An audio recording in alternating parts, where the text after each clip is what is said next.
private Caribbean island he owns, one that some have dubbed the Island of Sin. For years, much of the evidence gathered by investigators, interviews, emails, logs, and more, was sealed under court orders. Victims argued this secrecy protected powerful people and blocked. For years, investigators gathered a vast amount of evidence through careful interviews, detailed emails, extensive logs, photographs, videos, and numerous other documents. Much of this critical material remained sealed away under strict court orders for a very long time. Victims and their legal teams repeatedly argued that this level of secrecy was deliberately designed to shield powerful individuals from scrutiny and to prevent the full delivery of justice to those who had suffered. The official Department of Justice has now confirmed the existence of tunnels associated with a larger reckoning. 2 separate underground passages have been clearly identified. One is accessible from underwater areas, and another is documented through video evidence. Emails uncovered during the investigations reveal details of torture, intelligence operations, and an obsessive culture of secrecy. The paradise-like machinery that was frequented by members of the global elite hides a far darker reality beneath the surface. In that seemingly innocent image lies a much more disturbing truth. For years, in August 2019, the FBI tore through the veil of secrecy when agents descended upon the island. What they uncovered proved far more disturbing than even the most persistent rumors had ever suggested. Filings submitted by the victims' attorneys repeatedly identified Little St. James as the central location where many of the crimes took place. The secret was that this was no idyllic paradise. Inside the island unfolded some of the most shocking crimes of the 21st century. Even major news outlets ran photo spreads and published opinion pieces focusing on the island's strange architecture and its enigmatic owner. But while all the attention stayed locked firmly on the surface elements, the real story was quietly sinking deeper underground. The entire world became obsessed with the colorful dome on the island. Nobody was asking the tough questions about what existed underground. Nobody was demanding concrete evidence or answers about what was truly being concealed in those hidden spaces. People in positions of power and influence have always sought privacy as a core part of their lifestyle. The obsession with building a temple-like structure and owning a completely private island represented the ultimate form of secrecy and control.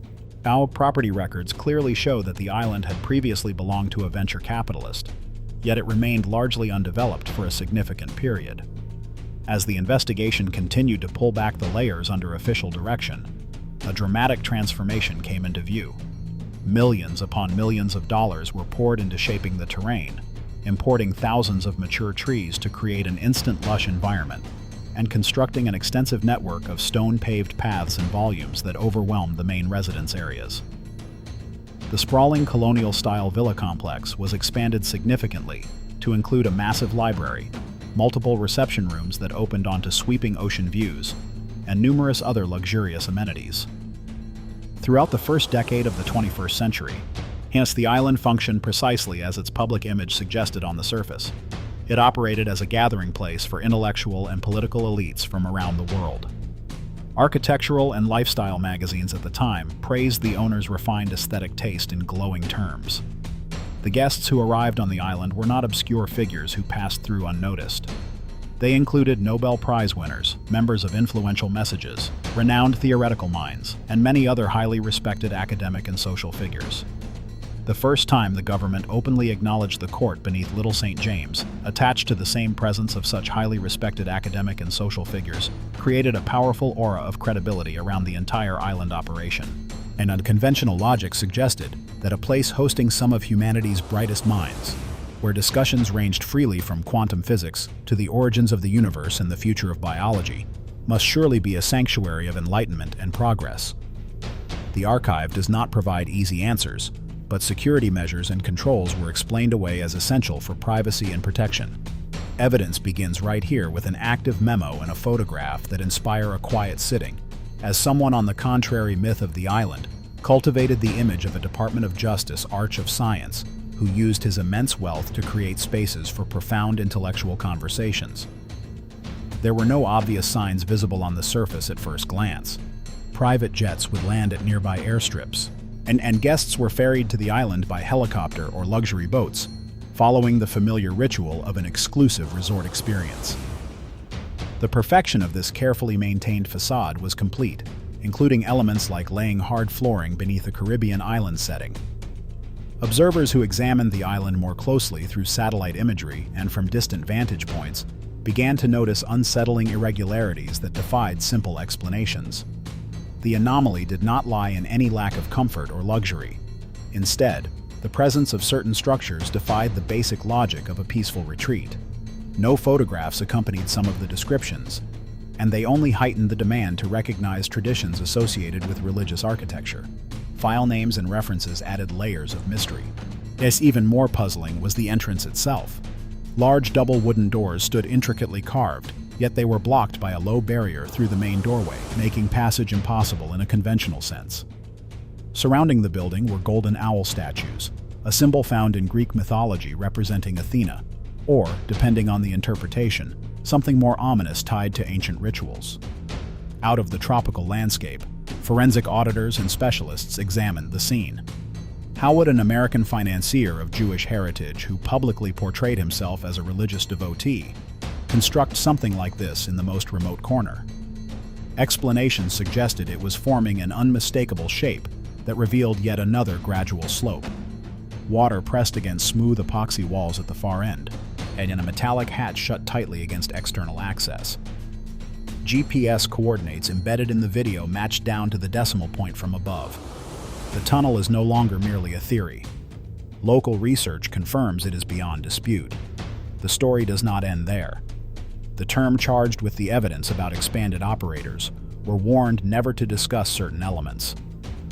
Department of Justice video art cut through the darkness, showing armed men standing on rocky outcrops. A lone figure stands inside the absence of the camera in a New York City department, and physical evidence visible created a troubling image. A strange detail of the place on a Caribbean island welcomes the horizon. The insignia is distinct enough to pause upon. By contrast, the video shows a shield and a trail that cannot be ignored. The presence of this structure is not a continuation of the first heavily symbolic concrete elements that suggested the island was run for simple relaxation. The faint sound of logic from some outsiders could figure stops at a branching junction of what appeared to be an ordinary seaside retreat. Radar and institutional suspicion turned into direct confrontation during the 2019 events. Just markings raised entirely new questions.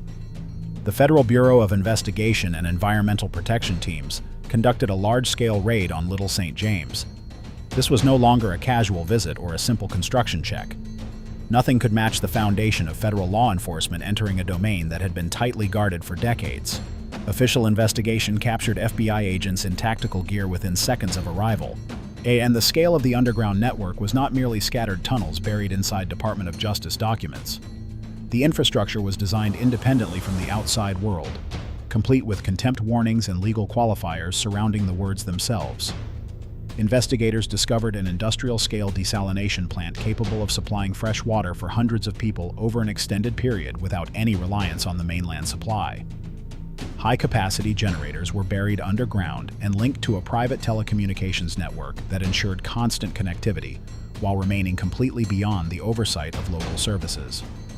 In another exchange documented in the records, a question helped explain how activities on the island could unfold effectively invisible to external territory.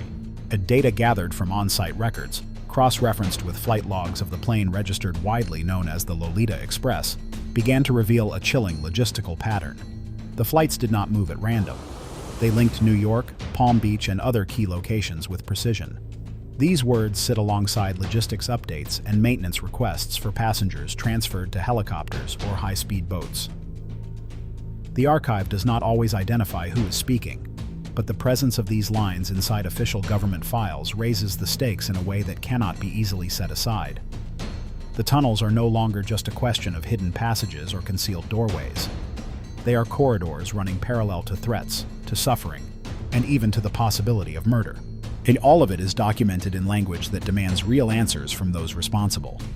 The language inside the Department of Justice archive shifts again, describing a form of isolated economy buried inside maintenance mechanisms. The presence of industrial-grade infrastructure on a small private island demonstrated that what occurred there was not impulsive or sporadic behavior. It was organized, planned, and systematically financed to operate continuously despite enormous legal risks.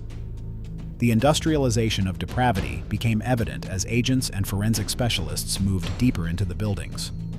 The final veil of mystery was torn away, exposing a reality more stark and horrifying than any earlier speculation had prepared people for. Little St. James was not simply a setting for Hollywood-style excess. It functioned as an industrialized assembly line of abuse on a scale that shocked even seasoned investigators. Inside the main residence and the scattered bungalow spaces, areas were deliberately configured to strip individuals of their autonomy and dignity. Massage rooms, a term frequently mentioned in victim testimony, bore little resemblance to ordinary therapeutic spaces. They were arranged with professional massage tables, surrounded by sensitive items and devices organized in ways that suggested far more sinister purposes. The tunnels begin to look less like troubling anomalies and more like integral parts of the operation. Still, many of these rooms were designed with locks controlled from the outside, or positioned so that sounds could not carry beyond the thick walls. Patterns begin to emerge when considering testimony from survivors such as Virginia Jeffrey and Maria Farmer. When placed within this architectural framework, their accounts become deeply unsettling. They describe underground elements found extending from the central complex. Both properties list shell companies with identities scrubbed from public access. The phrase lifeboat bunker appears inside records related to the temple structure, also beginning to suggest a shared account from former employees. Whatever the outward explanation as a music room or gym, the leading atmosphere within suggested an environment crafted specifically for psychological domination. Forcing victims to move through disorienting locations across the island formed part of a larger structure designed to confuse and control. Permit records describe it as a music pavilion, but the system and building rise in an octagonal form rather than a simple rotated design. Materials came continuously from precise sources in South America and many other regions within the United States. The island functioned as a hub of intake and maintenance for the entire operation. Here, the boundary between person and commodity blurred completely. There was no romance, only coercion enforced by a workforce that included house managers, chefs, and security personnel. Many of these individuals either turned a blind eye to the abuse or actively facilitated it in exchange for generous salaries and other benefits. What shocked observers was not only the nature of the crimes, but the precision and professionalism of their organization. Files detailing financial management and logistics applied to human exploitation optimized the system in ways that created an information infrastructure beneath the surface that may never fully come back up into public view. If the story ended with Epstein as merely an isolated predator operating alone, it would still be horrifying enough.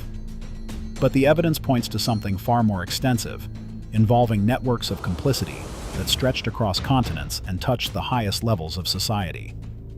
Expanding further on the details revealed through the investigations, the underground passages were not crude dugouts, but engineered with professional construction standards.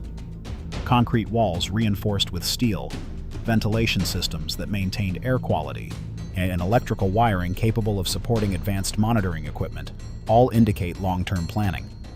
One passage, accessible via an underwater entrance, allowed discreet arrivals and departures by small submersible or diving craft, bypassing the main docks entirely. Video footage from the raids shows agents navigating narrow corridors illuminated by emergency lighting, their footsteps echoing off damp surfaces as they documented every inch. The second tunnel connected directly to the temple-like structure on the hill, descending beneath the blue-striped building that had puzzled onlookers for years.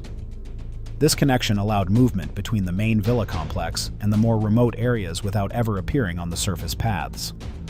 Satellite imagery analyzed over multiple years shows how the terrain was reshaped in phases. Initially, the island appeared as a natural teardrop of land covered in vegetation. Then, starting around the early 2000s, massive earth-moving equipment arrived. Thousands of tons of fill material were brought in by barge to level sections and create hidden depressions that could conceal entrances. Mature palm trees and other foliage were imported and planted strategically to mask changes from aerial views. The stone-paved volumes mentioned earlier were not just decorative. They formed elevated walkways and platforms that doubled as covers for subsurface access points. The main residence expanded from a modest colonial villa into a sprawling compound with over a dozen bedrooms, each equipped with ensuite facilities that included features like reinforced doors and soundproofing materials. The library and reception rooms were not ordinary spaces for quiet reading or casual conversation. They contained hidden compartments and bookshelves that swung open to reveal staircases leading downward. Ocean views from these rooms provided a false sense of openness, while ensuring that activities inside remained shielded from passing boats. Intellectual discussions did occur, but they often served as cover for vetting potential participants or normalizing behaviors that would otherwise raise alarms. Nobel laureates and theoretical physicists mingled with financiers and politicians, creating an environment where questioning the host's activities felt socially impossible. The aura of credibility protected the operation for years, allowing it to flourish under the guise of philanthropy and scientific advancement. Security measures went beyond simple gates and guards. Cameras with facial recognition capabilities were installed throughout, linked to a central server farm buried in one of the underground bunkers. Motion sensors and pressure plates covered the grounds, while underwater sonar systems monitored approaches from the sea. The desalination plant was a marvel of engineering for its time, capable of producing thousands of gallons of fresh water daily from seawater, complete with backup reservoirs that could sustain the island for months in isolation. Generators ran on diesel stored in large underground tanks, producing enough power to run air conditioning, lighting, and computing systems for hundreds of people. The private telecommunications network included satellite uplinks and fiber optic lines laid directly from the mainland, encrypted to prevent interception by local authorities. Flight logs reveal a steady stream of arrivals. The Boeing 727, often referred to in media as the Lolita Express, made repeated trips from U.S. airports to nearby islands, where passengers transferred to smaller aircraft or boats for the final leg. Maintenance requests in the records detail everything from stocking food supplies to repairing helicopter pads and fueling stations. Passenger manifests, though heavily redacted in some releases, show patterns of young females traveling with older male companions. Helicopters shuttled groups back and forth, their rotors chopping the humid air as they landed on the designated pad near the main villa. High-speed boats darted between Little St. James and its sister island, Great St. James, carrying people and materials under the cover of night. The massage rooms deserve deeper examination because they appear so frequently in survivor accounts. These were not relaxing spas, but chambers equipped with adjustable tables, dimmable lighting, and cabinets stocked with oils, lotions, and other items that could be repurposed for control. Locks on the doors could be engaged from hallways outside, preventing escape once someone was inside. Soundproofing ensured that cries or struggles remained contained. Virginia Jeffrey described being brought to these rooms under the pretense of relaxation, only to face coercion and exploitation. Maria Farmer recounted similar experiences, noting the disorienting layout that made it hard to keep track of time or location. Their testimonies, when matched against the physical layout uncovered in the raids, paint a picture of systematic psychological manipulation. The temple structure on the hill remains one of the most enigmatic features. Permit records filed with local authorities described it as a music pavilion, complete with plans for a grand piano, living room area, and bathroom. In reality, the building deviated significantly from those submissions. Its blue and white striped exterior and golden dome evoked religious or ritualistic architecture, complete with the golden owl statues positioned around the perimeter. These owls, symbols associated with wisdom in some contexts or darker deities in others, stood guard over an entrance that led both upward to a viewing platform and downward into the tunnels. Inside, the octagonal layout created odd acoustics and sightlines that could confuse visitors. Whether it served as a site for ceremonies, recordings, or simply intimidation, its purpose clearly extended beyond music. Former employees, speaking under conditions of anonymity in various court filings, described a workforce divided into those who actively participated and those who simply looked the other way. House managers coordinated schedules to ensure victims were moved between locations without overlap from legitimate guests. Chefs prepared meals tailored to specific dietary needs or preferences that might appeal to young individuals. Security personnel, often recruited from private firms, maintained perimeters and monitored feeds. Salaries were generous, and bonuses came for discretion. This complicity extended the operation's reach, turning the island into a self-sustaining ecosystem of exploitation. Financial records seized during the investigations show millions funneled through shell companies with names that obscured their true purpose. Payments for construction, maintenance, and staffing flowed through offshore accounts. The lifeboat bunker reference appears in documents related to emergency preparedness, but context suggests it could refer to reinforced underground spaces designed for prolonged stays or concealment. Whatever the exact terminology, the infrastructure supported long-term, uninterrupted activity. As forensic teams cataloged evidence, they found items ranging from digital devices containing vast archives of images and videos to physical restraints and recording equipment hidden in walls. As the scale suggested not just personal indulgence, but a networked enterprise capable of supplying individuals to a broader circle.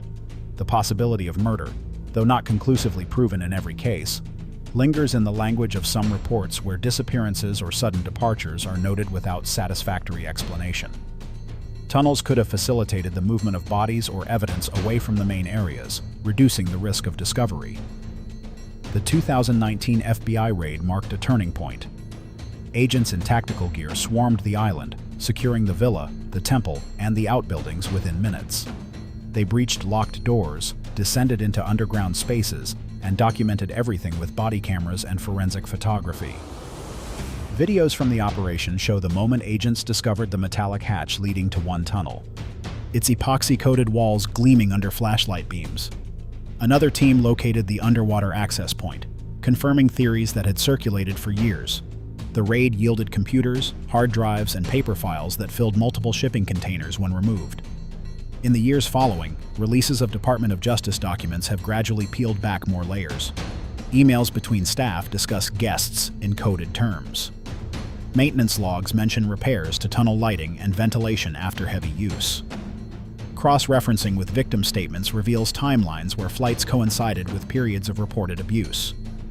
The industrial nature of the setup, desalination, power generation, independent communications, proves that this was no weekend getaway gone wrong.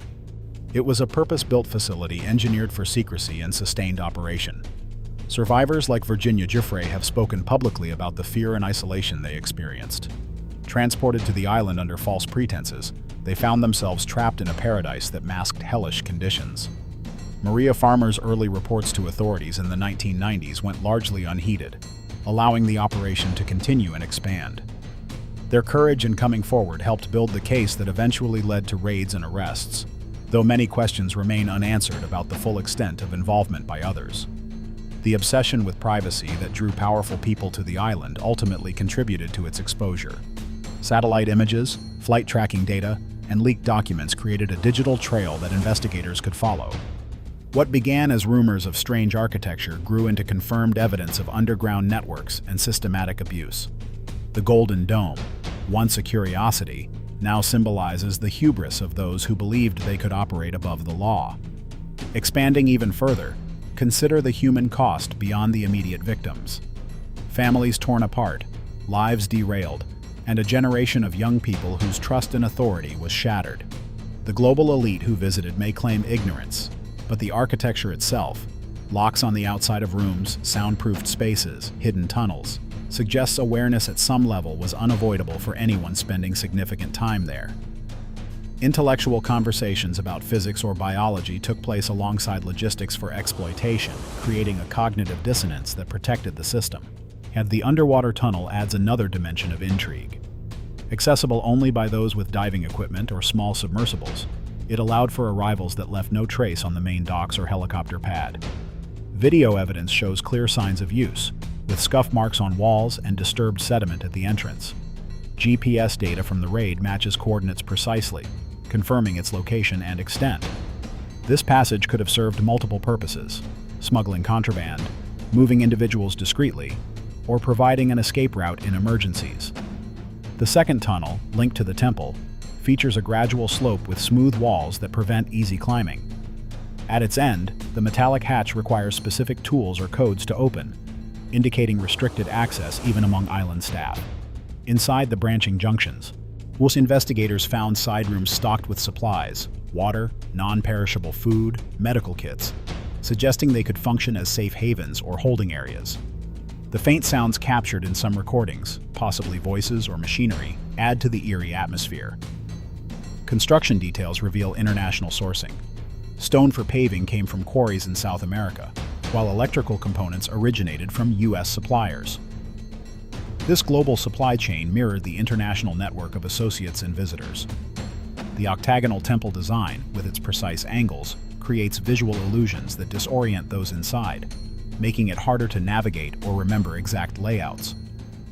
Whether intended as a ritual space or simply another control mechanism, it contributed to the overall environment of domination. The workforce dynamic deserves more attention. House managers maintained detailed schedules, ensuring that massage appointments did not conflict with elite guest arrivals. Chefs prepared meals that catered to both sophisticated palates and simpler preferences for younger individuals. Security teams conducted background checks on staff while ignoring red flags about activities. Many received bonuses tied to silence, creating a culture where complicity became normalized. Financial optimization turned human exploitation into a ledger item. Costs for travel, housing, and entertainment were tracked meticulously through shell companies. Profits, if any, flowed back into maintaining the infrastructure. This business-like approach distinguished the operation from random criminal acts, while making it a sustained enterprise with risk management built in. If the story concluded with Epstein alone, accountability would still fall short. The evidence of broader involvement, names in logs, patterns in flights, infrastructure supporting large groups, points to a web of participation. Tunnels facilitated not just movement but concealment, allowing the facade of a paradise to persist while horrors unfolded below. In the end, the island stands as a monument to unchecked power and the dangers of secrecy. The FBI raid in 2019 pierced the veil, but the full truth continues to emerge through document releases and survivor voices. The tunnels, once hidden, now symbolize the depths to which some will go to protect their secrets. The industrial infrastructure proves the operation was never accidental. It was deliberate, financed, and protected until external forces intervened. To truly grasp the scale, one must imagine the daily rhythm. Helicopters arriving with new faces, boats ferrying supplies, staff moving silently through corridors, victims navigating disorienting paths, and powerful guests enjoying ocean views while remaining willfully blind to the suffering around them. The library held books on science and philosophy, but also potentially records of transactions. Reception rooms hosted discussions that masked recruitment or planning sessions. The temple overlooked it all, its dome gleaming under the Caribbean sun as a beacon of deception. Underground, the desalination hummed constantly. Generators provided uninterrupted power, and telecommunications kept lines open to the outside world for coordination. The tunnels connected everything in a hidden web, and ensuring that no part of the island operated in true isolation. Evidence from the raids, digital files, physical items, witness statements, builds a comprehensive picture that demands continued scrutiny. Victims' attorneys fought for years to unseal records, arguing that transparency was essential for justice.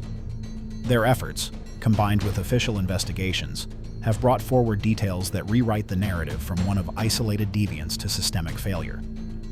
The obsession with the dome distracted from the tunnels, just as surface luxury distracted from subsurface cruelty. As more documents surface, the story grows richer in detail yet darker in implication. The two underground passages represent more than physical spaces. They embody the parallel world created for exploitation. One underwater for stealthy access, and the other linked to the symbolic temple for internal control. Together, they enabled the entire apparatus to function beyond the reach of ordinary oversight. The raid footage, with agents descending into darkness, captures the moment when secrecy began to crumble.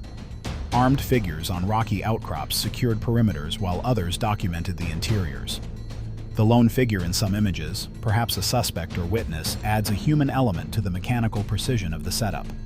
Insignia on equipment, trails of evidence, all contribute to a mosaic that cannot be ignored. In reflecting on the full scope, the island's transformation from undeveloped land to fortified compound required vision, capital, and complicity at multiple levels. Venture capitalists, architects, contractors, staff, guests, all played roles, whether knowingly or not. The millions spent on terrain shaping, tree importation, villa expansion, and infrastructure created a self-contained domain where laws felt optional. The message from the evidence is clear. What happened on Little Street? James was not a simple scandal, but a cautionary tale about power, privacy, and the human capacity for organized harm. The tunnels, infrastructure, and testimonies ensure that the story will not fade. They demand answers, accountability, and reforms to prevent similar setups in the future. The Paradise machinery has been exposed, revealing the far darker reality that lay beneath for years. The work of uncovering every layer continues, word by word, document by document, ensuring that no detail is missed and no victim is forgotten.